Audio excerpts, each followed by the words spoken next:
Ayan si Sophie. Mababa lang yan ha. Parang isang dangka lang at kalahati. Hindi yan makababa pag papabain ko. Sophie, baba na. Halika na. Halika na, Sophie. Pababain natin. Hindi yan bababa. Takot yan. Sophie, kamay na. Let's go na. Let's go. Halika na. Halika na. Baba na. Sophie, kamay na. Sophie, kamay na.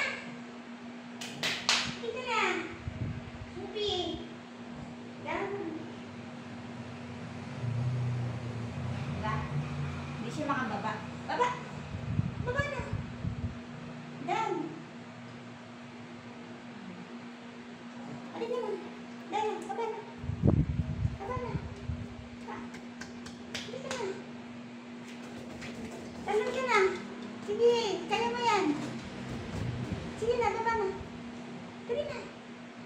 Baba na. Diba?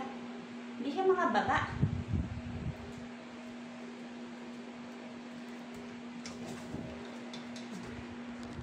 Diba? Hindi siya makababa.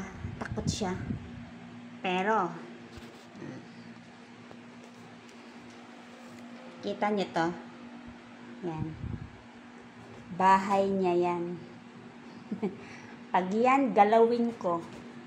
Tingnan natin kung hindi ba siya makababa.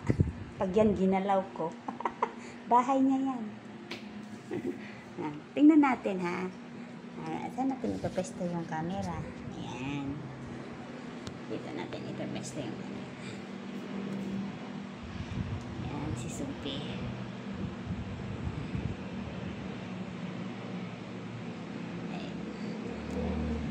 Hanapan natin ng pwesto na makita natin si Sophie at saka yung bahay niya. Tingnan natin kung gagalawin ko yung bahay niya. Tingnan natin kung makakatalon ba siya o hindi. Kasi naobserbaran ko kasi siya na kahit anong tawag ko o kaya man iwanan ko siya, nagwawala siya. Nagwawala siya kasi hindi siya makababa. One time, nagwalis ako dito. Nandito siya nakapatong. Nung ginalaw ko yung bahay niya, kaya pala niyang tumalon. Ngayon, titingnan natin. Ipapakita ko sa iyo. Diba? Kanina, ayaw niyang bumaba. Nag-ikot-ikot lang siya. Hindi siya makababa. Ito ngayon, gagalawin ko yung kanyang bahay. Well, let's see. Kung makatalon ba yan si Sophie. Ayan ha.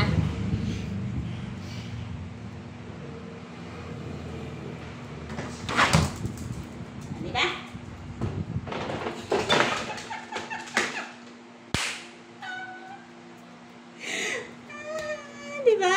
See? Sabi ko.